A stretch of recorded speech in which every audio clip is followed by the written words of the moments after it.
Hello everybody, welcome back to Leashed On, a podcast where I'm leashed onto a certain topic for 15 minutes or more. Today I wanted to talk about a topic that most people know that should be habit in their life, should be something that they do on a regular basis, but don't know how to actually apply it. And of course, I mean how to be obsessed with your life / how to romanticize your life / how to have fun, how to be present, how to give your thoughts the attention that they should have to guide you in the right direction. Because if you give your thoughts attention that say, oh, I suck, I'm worthless, they left me, my life sucks, I'm so boring, I talk too much, what are you gonna see? People sitting there, you talk too much. People sitting there leaving you. You're gonna notice that more frequently. You're gonna notice who chooses you, who doesn't, where you got invited to, where you don't. Speaking from this personally, sidebar, I typically notice that at times in my life where I feel like I'm left out the most, or I get embarrassed, I hate the feeling of feeling embarrassment, or I tend to carry shame, are moments that I give those thoughts focus. And why give those thoughts focus when one, you see what your reality is. Right now my reality is I'm in the car, on my break, about to eat some great food, about to work and have fun. That is what I create my reality to be. I know that I'm financially good. Everything that I put my time into, I enjoy, I laugh, I'm honest, as honest can be. I sit here, I feel good about myself, I take care of my health, my parents and my family are in good shape, I'm around those who love me. That is what I create my reality to be. Take some time, ask yourself, what do I see my reality to be? Right. So when you sit and take your time and realize, okay, maybe this is not what I want. I want a reality where I'm making 6 figures. I want a reality where I'm focusing on those who, that's a little too loud. I want a reality where I'm focusing on those who show up for me. I want a reality where I'm doing a job that I love. I want a reality where, I'm content creating and I'm reaching a greater audience. Whatever it may be.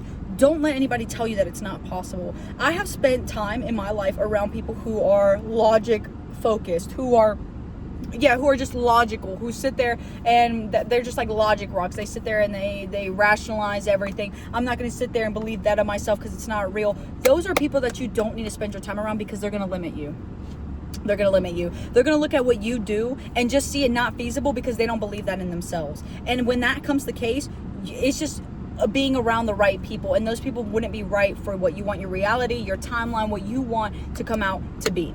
So don't spend your time around those people. And I know it's not easy because these people could be, your significant others, your parents, whatever it may be. When you get a time to find yourself, what it is you want to be, and go out and pursue that, those people should no longer be around. So when you ask, okay, how do I romanticize my life? See what it is that you want to be doing in your life. See what it is that brings you joy. And just sit there in a day.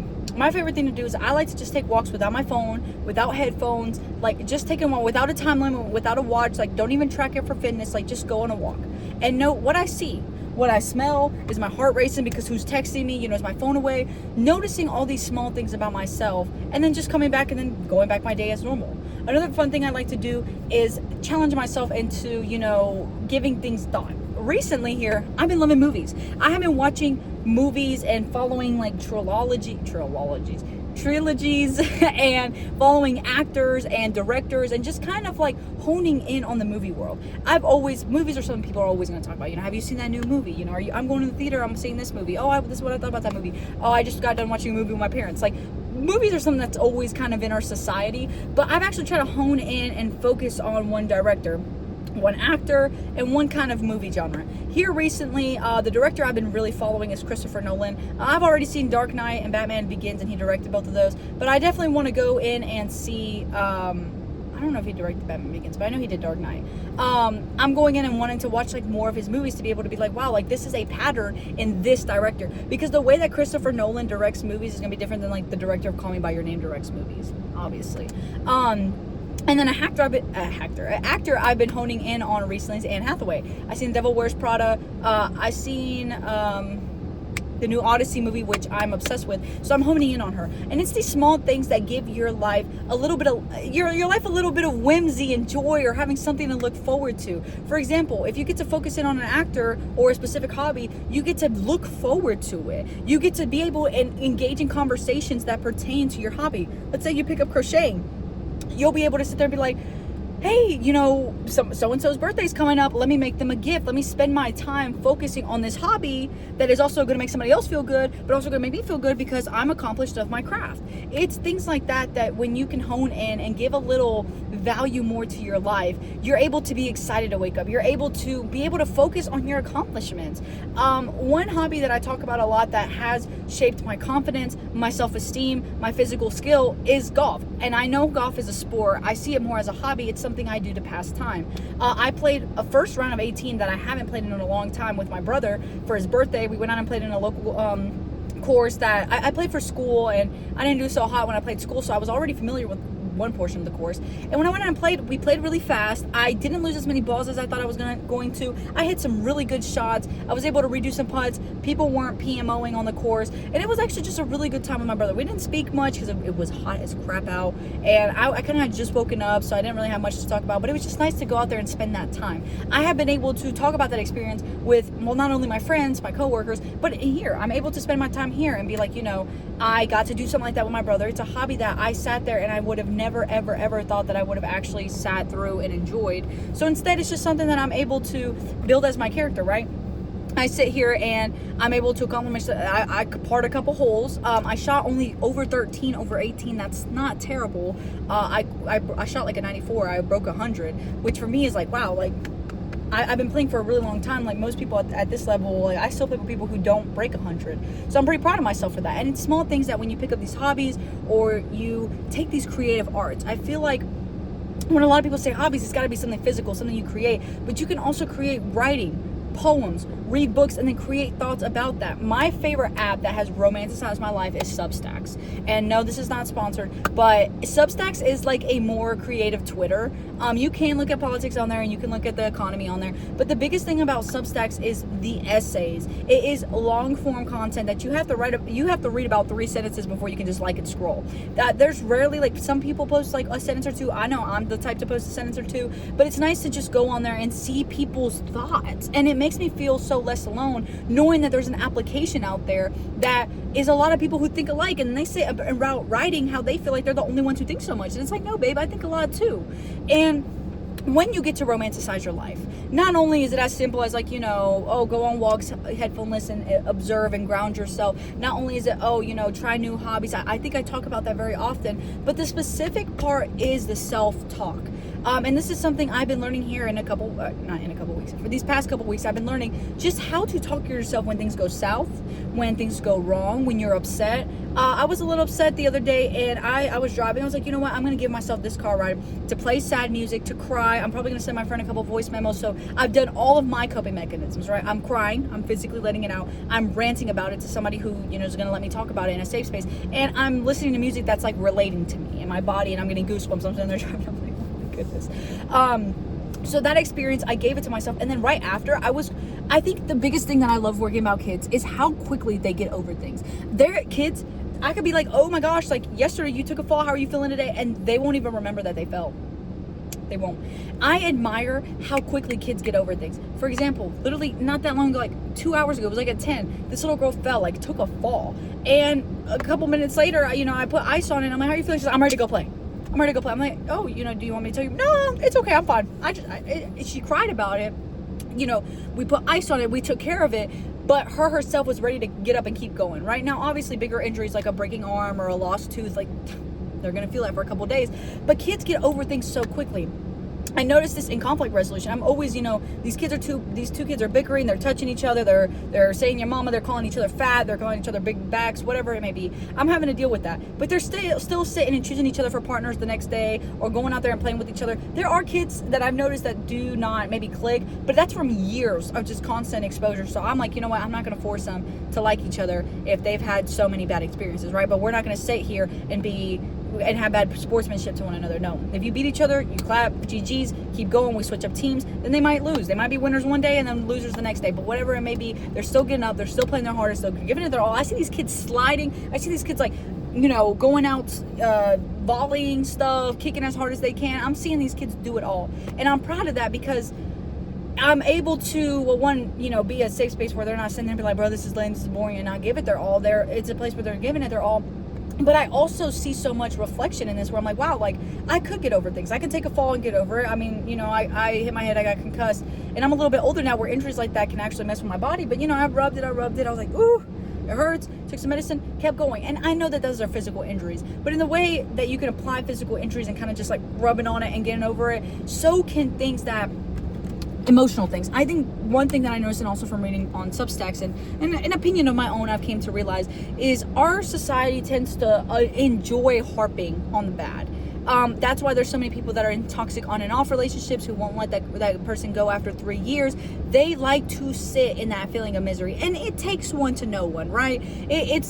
It is, in my opinion, it is courageous to admit, you know, I enjoy being stressed.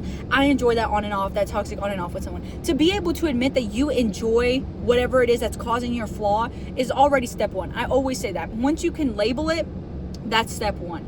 And here recently, I've noticed, you know, I was so sad about this relationship ending. And then I sat here, I was like, okay, but like, I'm sitting in this feeling because I've acknowledged that I want to sit in this feeling, okay? Why? Like, you have to ask yourself those questions sometimes. I mean, obviously, if you went to therapy, your therapist is going to ask you those questions. But that's where it comes back to talking to yourself. Get to know yourself. Why do you like sitting in XYZ feelings? You know, what does make you happy? When you're sad, what really does help you get over it? Like, genuinely, is it eating a tub of ice cream, or is it crying about it in your mom's lap? All right, let's be honest. Most of us say eating ice cream, but maybe you just need a good cry and a parental care. Sorry, but a lot of people just don't like to admit that, you know. I grew up as a kid being very stressed out, like very stressed out. Like, one emotion I know best is stress. My fingernails won't grow too long because I'm always biting them off. You know, there have been like 2 periods in my life here recently where like I can sit still, no feet tapping, no me like crossing my arms, like me just sitting still.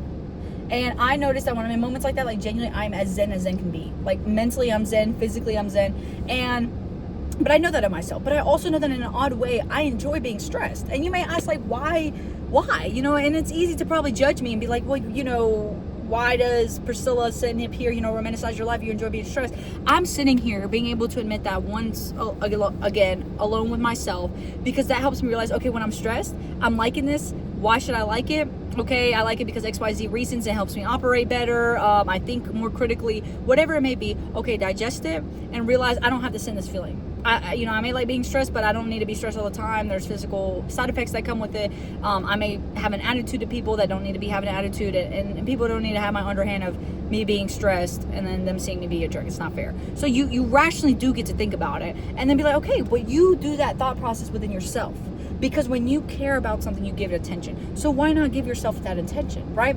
You should treat yourself how you would treat your partner. And I think about that very often because every time something ends with me and somebody, I'm like, wow, like, you know, I just gave them a lot of my time, a lot of my energy, a lot of my love. And it's like, okay, you know, I'm speaking from this place of lack because I don't give it to myself. So instead of complaining, let's give it to myself.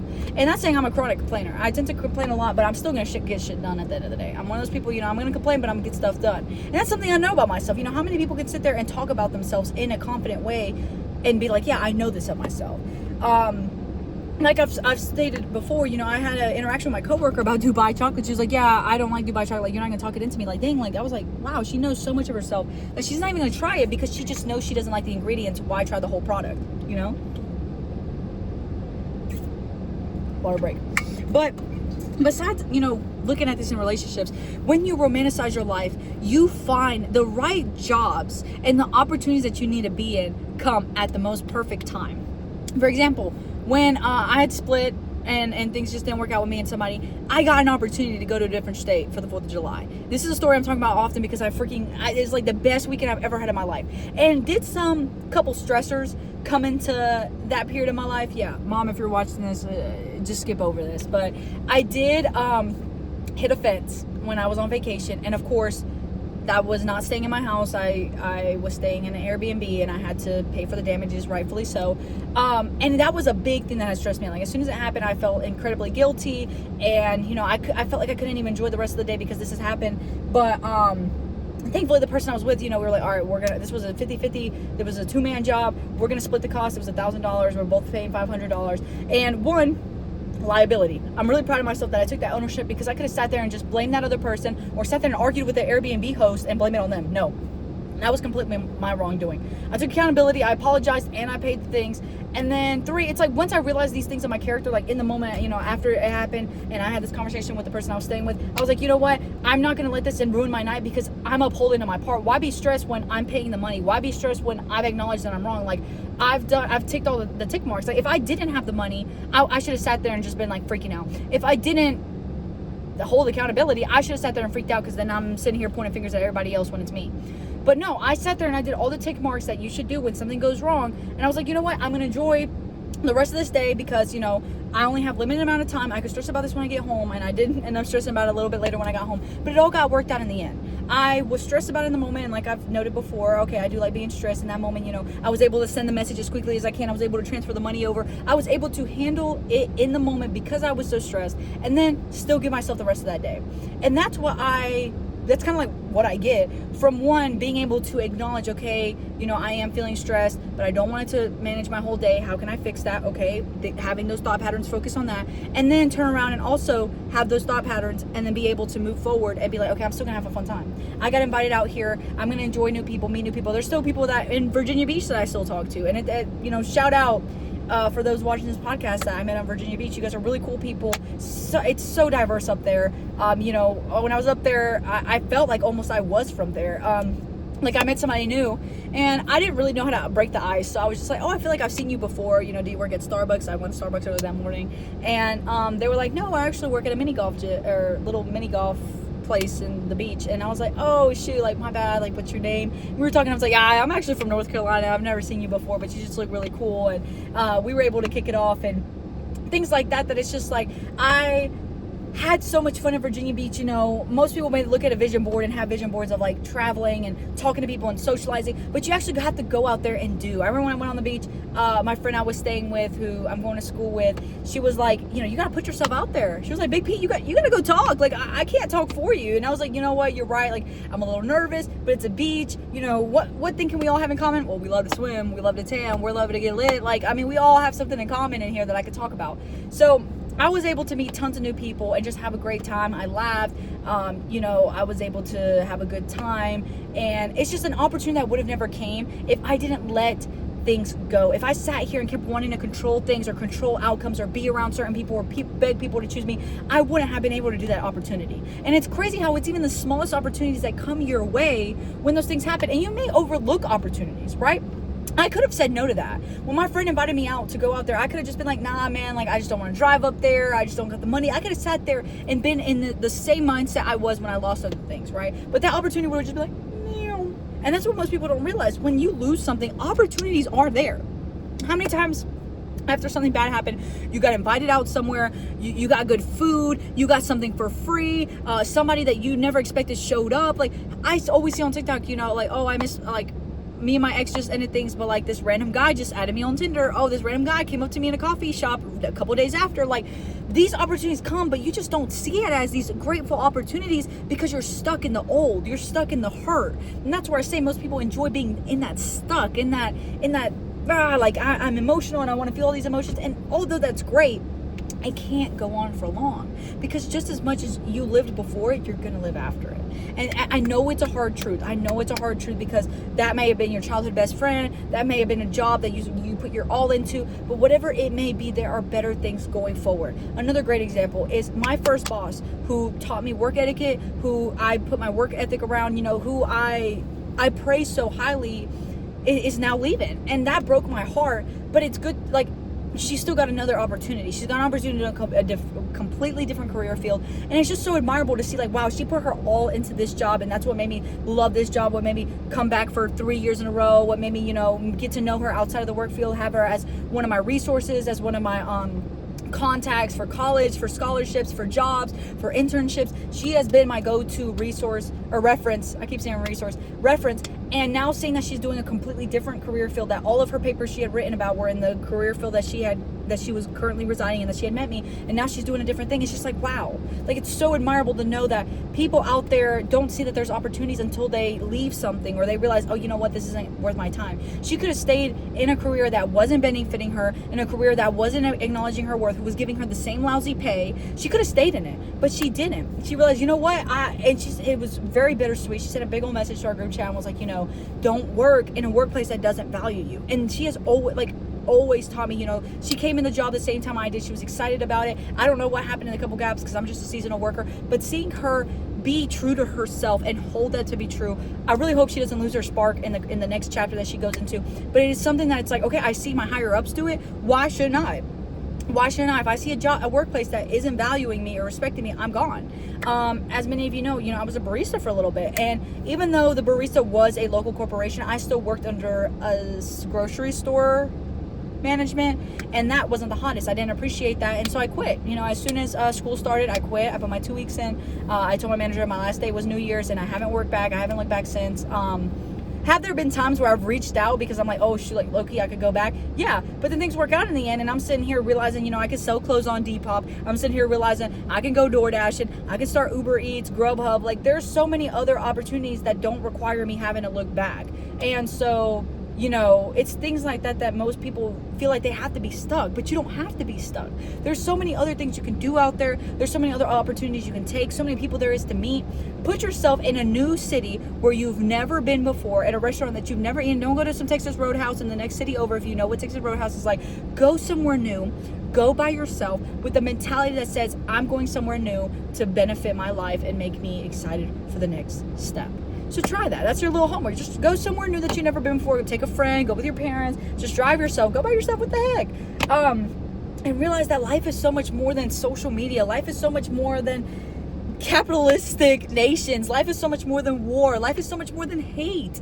Genuinely, like if I destroyed my phone right now, I should still be able to have a good life, and I know I would.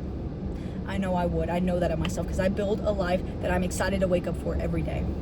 So with that being said, if you guys like this video, please leave a like and leave a comment down below on what you guys thought.